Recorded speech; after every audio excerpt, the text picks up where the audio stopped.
के ज़रिए से हो, चाहे वो हमारा चेहरा का हुलिया हो, तमाम के तमाम चीज़ों में हम यहूद और नसारा की नक्काली करने की कोशिश करते हैं। बहुत सारी जगह मैं ये बयान करता हूँ कि जब मुसलमानों को कहा जाता है, भाइयों को, कि दाढ़ी रखिए, ये दाढ़ी रखना वाजिब है, नबी सल्लल्लाहु अलैहि वसल्लम ने हुक्म दिया, तो लोग क्या कहते हैं कि दाढ़ी रखेंगे, अभी नौजवान है मौलवी साहब, दाढ़ी रखेंगे तो पगला पगला लगेगा। लेकिन जब यही दाढ़ी अगर कोई रणबीर कपूर, रणबीर सिंह रख दे तो फिर यही दाढ़ी हमारे लिए फैशन बन जाता है। जब कहा जाता है कि पैंट और पैजामा को टखना के ऊपर पहनो, लेकिन क्या कहते हैं, नहीं मौलवी साहब पगला पगला लगेगा। लेकिन आज फैशन बन गया है। जब किसी एक्टर ने जीन्स को टखना से ऊपर पहन करके दिखा दिया तो अब हमारे सामने वो फैशन बन गया।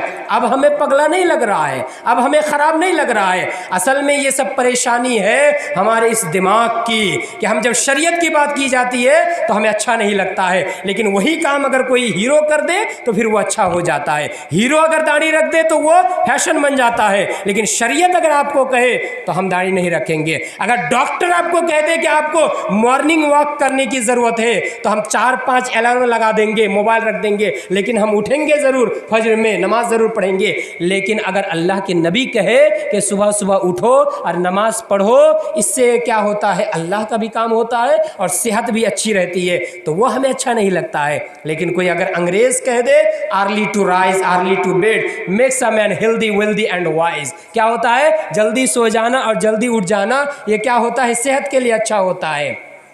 इससे क्या होता है, मेक्स अ मैन हेल्दी बनाता है, स्वास्थ्यवान बनाता है, वेल्दी इंसान को धनवान बनाता है, दौलतमंद बनाता है। अगर आदमी जल्दी सो जाए, जल्दी उठ जाए तो काम ज़्यादा करेगा, रुपया पैसा भी ज़्यादा कमाएगा, वो मालदार भी बनेगा, एंड वाइज, और वो अक्लमंद भी होता है। इसलिए कि नींद ये एक बहुत बड़ी एक नेमत है अल्लाह ताला की तरफ से। अगर नींद हमारी अच्छी हो तो अगर सही तरीके से सोए और सुबह सुबह उठ जाए, हम फ्रेश हो जाते हैं, एकदम तरोताज़ा हो जाते हैं और कोई भी काम हम अच्छी तरीके से कर पाते हैं। तो ये जब अंग्रेज़ कहते तो इसकी अहमियत बढ़ जाती है।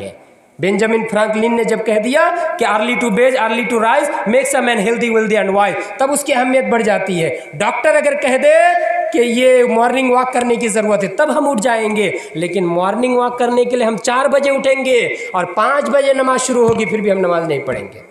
4 बजे उठ करके हम घूमेंगे चारों तरफ, लेकिन नमाज नहीं पढ़ेंगे। 3 बजे उठ करके हम हटिया जाने के लिए सामान वगैरह हम गाड़ी में ला देंगे, लेकिन नमाज हम 5 बजे नहीं पढ़ेंगे। ये तो हम मुसलमानों की हालात है मेरे भाई और दोस्तों। इसलिए बयान करने का मकसद ये है कि हर काम में हमें शरीयत पसंद नहीं आती है। हालांकि होना ये चाहिए था कि हम सब मुसलमान हैं, हमारा जीवन कुरान और हदीस के मुताबिक होनी चाहिए, हमारा लाइफ स्टाइल, हमारा जीवन पद्धति नबी सल्लल्लाहु अलैहि वसल्लम का जीवन पद्धति होना चाहिए। हमने आज तक नहीं ये जानने की कोशिश नहीं की कि नबी सल्लल्लाहु अलैहि वसल्लम का चेहरा कैसा था, नबी सल्लल्लाहु अलैहि वसल्लम का वॉकिंग स्टाइल कैसा था, नबी सल्लल्लाहु अलैहि वसल्लम का टॉकिंग स्टाइल कैसा था, नबी सल्लल्लाहु अलैहि वसल्लम का स्पीकिंग स्टाइल कैसा था, नबी सल्लल्लाहु अलैहि वसल्लम का हेयर स्टाइल कैसा था, नबी सल्लल्लाहु अलैहि वसल्लम का लाइफ स्टाइल कैसा था, आज तक हम नहीं जान पाए।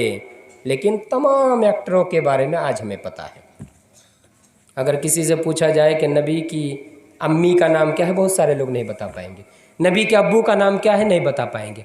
लेकिन अगर कह दिया जाए कि अभी फला एक्टर का कौन सा फिल्म आ रहा है, तो सब जानते हैं, और कब रिलीज़ होने वाला है सब कुछ जानते हैं, और कितना फिल्म किया है, वो कितना बड़ा सुपरस्टार है, कितना फिल्म फ्लॉप हुआ है और कितना ब्लॉकबस्टर हुआ है, सब कुछ पता है।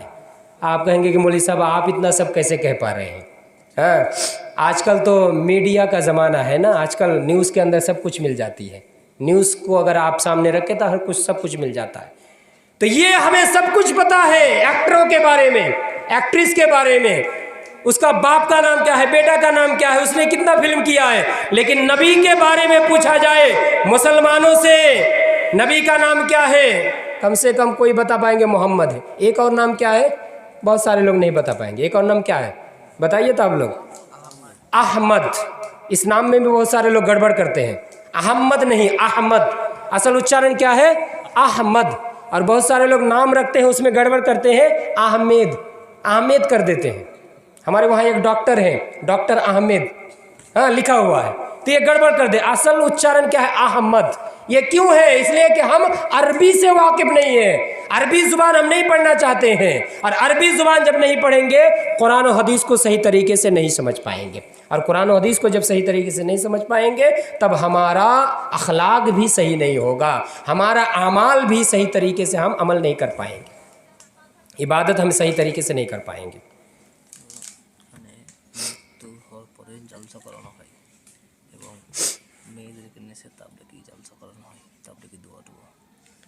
अच्छा, तो यहाँ तक मैंने जो बयान किया आपके सामने, यहूद व नसारा की नक्काली, यहूद व नसारा की कॉपी हमारे अंदर नहीं होनी चाहिए। यहूद व नसारा की मुखालफत, यहूद व नसारा की विरोधिता, यहूद व नसारा का उल्टा हर मामले में। आज से हम यहाँ से तहैया करके उठे, आज से हम यहाँ से वादा करके उठे, आज से हम यहाँ से प्रॉमिस लेकर के उठे कि आज से हमने जो भी जुर्म किया, जो भी अपराध किया, जो भी गलती की, वो पास्ट इज़ पास्ट, मज़ा मा मज़ा, जो गुजर गया गुजर गया।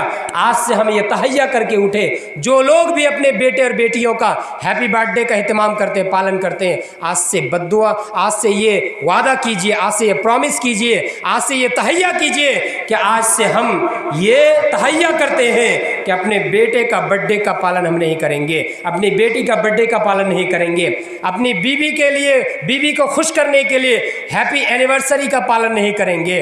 अपनी बीवी को खुश करने का तरीका सिर्फ हैप्पी एनिवर्सरी पालन नहीं है कि अपनी बीवी को हैप्पी एनिवर्सरी, साल गिरा, जिस साल में शादी हुई है उसी साल का जो डेट आता है उसी को पालन किया जाता है, उसी को हैप्पी एनिवर्सरी कहा जाता है। और उसमें अपनी बीवी को क्या तोहफा दिया जाता है, गिफ्ट दिया जाता है, साड़ी वगैरह दिया जाता है, और औरतें भी खुश हो जाती है कि मेरा शौहर, मेरा स्वामी, मेरा हस्बैंड मुझसे कितना मोहब्बत करने वाला है, मुझसे कितना प्रेम करने वाला है। अरे एक दिन आपसे मोहब्बत करे और पूरा दिन आप, पूरा साल आपसे मोहब्बत करे, पूरा साल आपके काम में हाथ बटाए, आपके बगल में बैठे रहे, आपके सुख दुख में साथ दे, ये असल हस्बैंड होता है, ये असल स्वामी होता है, ये असल शौहर होता है। एक दिन के तोहफा और गिफ्ट के लिए आप शरीयत से खिलवाड़ मत कीजिए। आप भी अपने स्वामी को, अपने शौहर को आप मना कीजिए कि हैप्पी एनिवर्सरी का पालन करना ये मुसलमानों का शेवा नहीं है, ये मुसलमानों का काम नहीं है। अभी जो आ रहा है 15 दिसंबर, ये हैप्पी क्रिसमस डे, इसको भी हम पालन ना करें मुसलमान हो करके, इसलिए कि हमने कहा इतना ख़तरनाक ये जुर्म है कि अल्लाह ताला इतना गुस्सा होता है कि आसमान फट जाए, ज़मीन धंस जाए, पहाड़ रेजा रेजा हो जाए। ऐसे काम को हम मुसलमान होकर के कैसे कर सकते हैं? हैप्पी न्यू ईयर, ऐसे मौके पर हम मुसलमान के बच्चे ही सब जाते हैं सुबह सुबह और ये डीजे वगैरह लेकर के निकल जाते हैं घूमने, पिकनिक करने के लिए। यह अलग बात है कि आप पिकनिक किसी भी वक्त में, किसी भी साल के किसी भी दिन आप खा सकते हैं, उसमें हर्ज की बात नहीं है, लेकिन उसमें गैर इस्लामी तरीका ना हो। मौलवी साहब लोग भी पिकनिक वगैरह खाने के लिए जा सकते हैं। आप लोग फिर ये फतवा मत लगाइए कि अगर कोई मौलवी एक साथ जा रहे हैं गाड़ी लेकर के पिकनिक खाने के लिए तो आप ये कहने मन लग जाइए कि मौलवी साहब लोग भी आजकल पिकनिक करना शुरू कर दिया है। कुरान मजीद के अंदर है सीरू फिल अर्ज, तुम लोग ज़मीन में टूर करो, भ्रमण करो, घूमो, पता चलेगा कि अल्लाह ताला की कुदरत की निशानियाँ क्या क्या है। ये घूमने का हुक्म दिया गया है, लेकिन घूमते वक्त हम यहूद और नसारा की नक्काली ना करें, हैप्पी न्यू ईयर का पालन करते हुए पिकनिक ना करें, बल्कि हम ऐसे ही किसी भी दिन पिकनिक करने के लिए जाए और गैर इस्लामी तरीका ना हो, गाना बाजा वगैरह ना हो, डीजे वगैरह ना हो, आराम से हम कहीं जाए, जा कर के खुशी मनाए, पिकनिक खाए, नमाज का एहतमाम करें, टाइम टाइम पर नमाज पढ़े। इस तरह से अगर आप पिकनिक खाते हैं तो अच्छी बात है, कोई हर्ज की बात नहीं है, कोई परेशानी की बात नहीं है। तो ये हैप्पी न्यू ईयर वगैरह हमारे ही मुसलमान बच्चे सब करते हैं। ये माँ बाप को मैं बिलखुसूस कहना चाहूँगा, वालिदैन को, आप अपने बेटों को समझाने की कोशिश कीजिए, तलकीन कीजिए, छोटे से ही उनको नसीहत कीजिए, छोटे से ही उनकी तरबियत कीजिए, उनको समझाइए ताकि आहिस्ता आहिस्ता उनके अंदर परिवर्तन आए, उनके अंदर चेंजिंग आए। वो ये सब ना करे, 31 दिसंबर के नाइट में वो हल्ला वगैरह ना करे, 1 जनवरी के सुबह को वो हल्ला वगैरह करके ये सब ना करे। ये वालिदैन की भी जिम्मेदारी है, हम में से सब हर कोई जिम्मेदार है और हर एक को अपनी अपनी जिम्मेदारी का जवाब देना पड़ेगा अल्लाह के सामने। इसलिए मेरे भाई और दोस्तों, वालिदैन को मैं बिलखुसूस कहूँगा कि अपने बाल बच्चों को आप रोकने की कोशिश कीजिए। यहूद और नसारा की नक्काली हमारी ज़िंदगी में नहीं आनी चाहिए। यहूद और नसारा, मैंने पूरी तकरीर 10 बजे से लेकर के अभी 10 बज रहा है, पूरी तकरीर मैंने यहूद व नसारा की बैड हैबिट और बुरी आदत पर मैंने बयान किया। कुरान मजीद कितनी आयतों के ज़रिए और नबी सल्लल्लाहु अलैहि वसल्लम की अहादीस के ज़रिए, इन तमाम आयत और हदीस से क्या पता चला कि यहूद व नसारा की नक्काली यहूद और नसारा की कॉपी हमारी ज़िंदगी में नहीं आनी चाहिए। हम मुसलमान हैं, हमें इस बात पर फ़ख्र होना चाहिए कि हम मुसलमान हैं, हम कुरान के मानने वाले हैं, हम नबी के मानने वाले हैं, हम नबी के आशिक हैं। हम किसी एक्टर के फ़ैन नहीं हैं, हम किसी एक्ट्रेस के फ़ैन नहीं है, मुरीद नहीं है, बल्कि हम अल्लाह के नबी को मानने वाले। ये होना चाहिए। शरीयत हमें जो सिखाती है उस रास्ते पर हमें चलना चाहिए, उसके अलावा दूसरा रास्ता हमें इख्तियार नहीं करना चाहिए। अल्लाह तबारक व तआला हम तमाम मुसलमानों को कुरान और हदीस के मुताबिक अपनी ज़िंदगी आगे बढ़ाने की तौफीक अता फरमाए, आमीन। और हम तमाम मुसलमानों को अल्लाह तबारक व तआला यहूद व नसारा के नक्काली कॉपी और उनकी लाइफ स्टाइल को अपनाने से दूर रहने की तौफीक अता फरमाए, आमीन।